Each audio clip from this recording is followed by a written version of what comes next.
always been so successful, okay?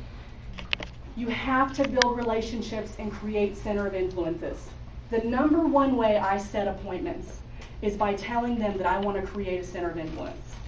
If I come across someone new, right, let's get to shorten it, let's break it down. Like, we've talked football, we've talked a couple questions, I've broken down the wall, and we're getting to the message part, right? A form, we're getting to the message. You know, we're to that point where I need to deliver. And they said, I asked them what they did, they told me, and then they asked me, well, what do you do? Well, I teach people about money. I show people how to get out of debt and save for retirement. Oh, really? So what exactly do you do with that? Well, I show people how money works, and I teach them how to get out of debt and save for retirement. Oh, okay. For you all that don't say the company name, you all be proud of our company. Please be proud of our company. Our company rocks. I can't tell you how many offices we'll come across where they deter them from saying the Primerica name. And if this is one, I'm sorry, but I'm going to burst that bubble right away. Have you ever heard of Primerica? And if they say yes or no, I really don't care because they haven't talked to me. Right. Honestly. I mean, there are some bozos in Primerica. Are there some bozos in every company? Yeah. Are there bozos, period? None of us are perfect, not one of us. We'll all have our moment, and hopefully we can recognize it. Problem is, most people don't recognize their issues. But we all have our moment. But I'm telling you, you have to say that company name. So I work with Primerica. Have you heard of us? No. Great. Yes. Great. And you're like, I would love to grab coffee with you sometime. Sure, man. Well, no, I've already got my family. Oh, I know you got your finances stuff taken. I already know that. What I'd like to do is I'm working with a guy in the area that's actually opening offices. And I'd love to sit down with you, show you what I'm doing so that you can be a great word of mouth for me.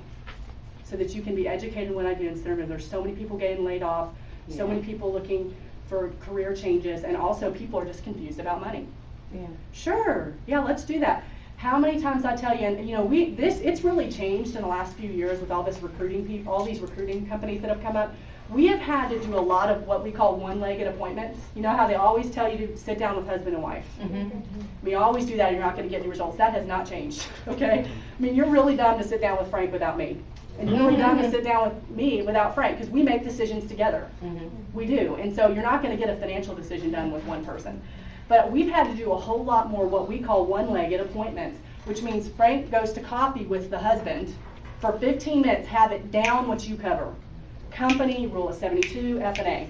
It is not a whole presentation. It is a condensed coffee appointment to alley-oop that to a KT.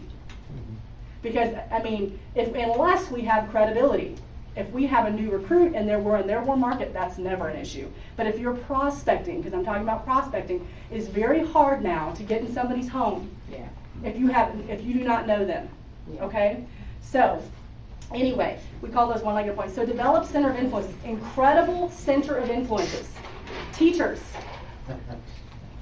big time, teachers, pastors, coaches, any kind of manager, professors, business owners, family members that think you're crazy, right? Tell you to go have some success, they're going to think you're crazy. Just know that. You're no different from anybody else that succeeded here or not succeeded here. They all think we're crazy. Counselors, people who live if you live in neighborhoods that have homeowners associations and different things, the people that are in that are great people to talk to as far as setting things up. Those people you want to create a center of influences. We call our center of influences about every month and a half. To remind we need to have a rep in their mind about Frank Firestone. We need to have a rep. Have you happened to come across, actually, I was just talking to somebody the other day, great, can you give me their name? That type of thing. So we create center of influences off of that. Prospecting in warm markets, you just got to teach your people how to talk. Don't let them throw up on people. Teach them the mirror model that I taught you. You have to get involved. You just have to, and that's the whole getting around people you don't know. That's what it is. Ways to get involved that we've done, obviously church stuff is a great way to get involved. Volunteer activities, find ways that you can volunteer. You never know who you're going to meet. Community events. Hey, is there anybody in here that's single? Okay, single. Because I'm not saying that if you're married or have kids you can't do this, it's just a lot harder. We can't do it right now, except for our kids stuff. Why aren't you all involved with kids if you're not?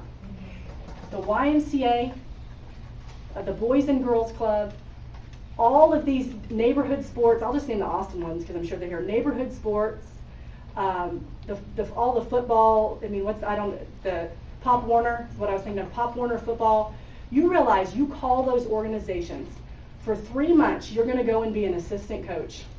You don't have to be, they need assistance badly. And you get on a team, it's for 3 months, 1 practice a week, 1 game a week for 6 games. It's 6 weeks. It's about 6 weeks. You go meet other coaches, you go meet every single parent of the kids who are on those teams. And they need good role models like you would never believe. It doesn't matter. Pick an age that you're comfortable with. Pick an age. And you don't even have to know the sport all that well. If you're in Primerica, you've got some kind of people skills. If anything, go out there and make the kids feel special. Yeah. And trust me, stuff is going to come from it. When you volunteer your time and you give back, you reap what you sow. Yeah. Find ways to volunteer. That's how you get involved. Kids activities, I know some people love the Chamber of Commerce, Kiwanis Club, all that stuff. We have never done that. That is not our cup of tea. We can't sit in another room with a whole life agent and go raw. We just can't do it, dude. Yeah. We really can't. I mean, we sit there with like 4 other people in our same industry, and we know they sell crap, and we can't sit. We're not made like that. We are too intense for that. But we have people in our business that are very successful with that. They love that. So if that's your thing, do it. Gym membership. Who in here goes to the gym? I know. You all know already that I love fitness and all. Who goes to the gym? Okay. Right, but who goes to the gym? Not being all, man, you all are being honest. I'm not talking about people in general. Who goes to the gym? Disciplined people. You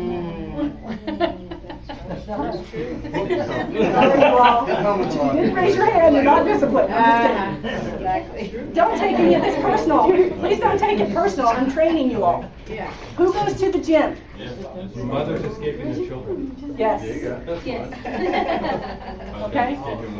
One of Frank's biggest plays, and I'm going to close, okay? One of Frank's biggest plays. Hey man, can you spot me real quick? Right? How easy is that? They come over. Some of you are like, what is a spot? He does the bench press up, and go down and they go, oh, thank you, man. Oh, so man, how long you been going to the gym? Boom. There.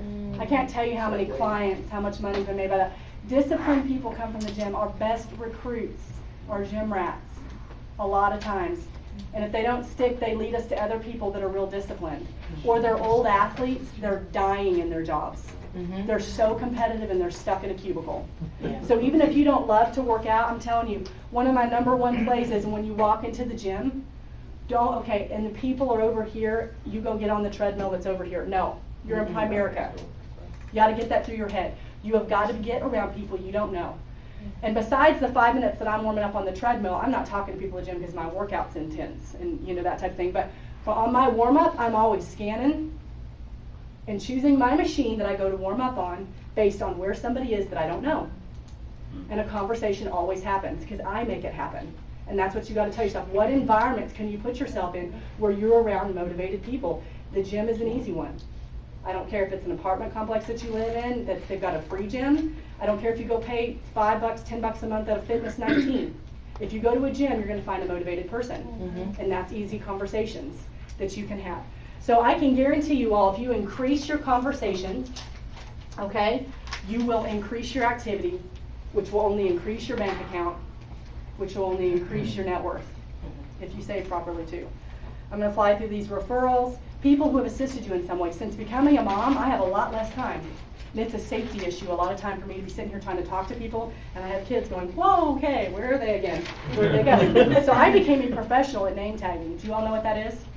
Name tagging? When I went through the fire of like 18-month-old and all that kind of stuff, even with a 4-year-old, if I have all 3 with me, it's just really hard to talk. If I saw somebody really, really sharp, I would get, even if I didn't even get a chance to talk to them, usually I had a chance to talk to them and I would say something to them to make them remember me. They'd be like, man, you're a really hard worker. How long have you been working here?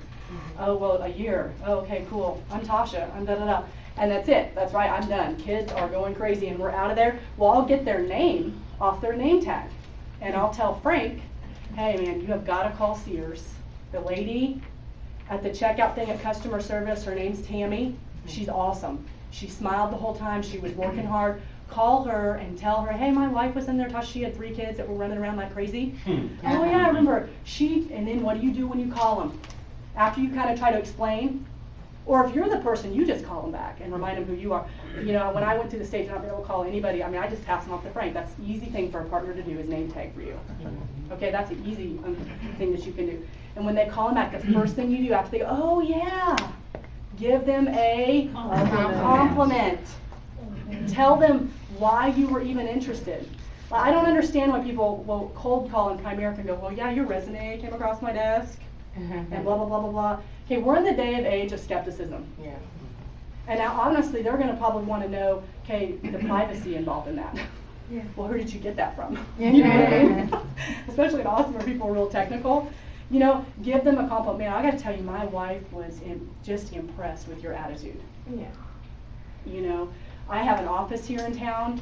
I don't know if you would be interested, or you might know somebody that would be, but I would love to sit down with you for 10 minutes on your break. Don't try to get in their daggum house for a KT, right? Yeah. Something like that, that's unrealistic. They don't even know who you are. But that's a great way to cold when someone's cold, which means you don't know them. You call, give them a compliment, try to set an appointment. If they say no, was that really that much of your time? No. And was the name tagging easy for your partner or for yourself? Because or the manager's standing right there, right? You can't, you know, and that type of thing. And you got to know that phone call's got to be quick. They can't talk to you. They can't even really tell you they're all that interested. Their boss could be standing there. Is there a number away from work that I could reach you at when you get off? Yes, here it is. Because you trust me, anyone working in retail wants something different. Right. They do. Yeah. That's a play we do with prospecting. We try to do as many seminars as we can. Dentist offices are great. Doctor's offices do a brown bag lunch with all of their little secretaries. Churches, you know, when we go into a church, we have a system that we do. We completely take the company name out so that the pastor doesn't have to deal with somebody who's in Merrill Lynch in his congregation or something like that. And it just becomes a financial seminar. And at the end, you know, they check if they're interested in getting an analysis or whatever. And that works wonderful. We love going to churches. And a lot of times, you know, if they do Dave Ramsey Financial Peace, go talk to the pastor and tell them we're the implementation phase of Dave Ramsey. That's awesome that you've just educated your congregation, but guess what? They don't know where to go from here. They're going to leave here, go get help, and they're going to try to sell them whole life. Exactly. Or a 5-year term that's only convertible the whole life. Okay? So dentist churches are awesome. Small businesses, community education centers, community colleges. I'm telling you, so many people are going back to school because they can't find a job. Community colleges are a big play right now. People going back to get more school or get a skill. We did all of these things, you guys. You can't just do one. You can't just do seminars. You have to have a mindset of every person I come across could lead me to somebody. And you're one conversation away from an explosion. Do not let your mind talk you out of your potential. I want that ringing in your ears as you leave here today. You made a winning decision of being here. Do not let your mind talk you out of your potential. Find a system to overcome that can't voice. I can't do this. This is just not me. And I'm telling you, every time you overcome, like you guys can easily say, I can't do this. I can't come this morning. I didn't get a sitter or whatever. I mean, I've been through that a million times. Every time you succumb to the can't voice, you're taking 2 steps back. You really are. Because our mind controls everything we do. And so we are going to, at the end, you know, I think we're going to break and eat, and then Frank's going to come back for a little thing, and then we're going to do a question and answer. So if you have any questions at all on the things I just talked about, or any questions, anything I do, I think we'll cover it then. But I really appreciate your time. I mean, you guys have an exciting and fun group.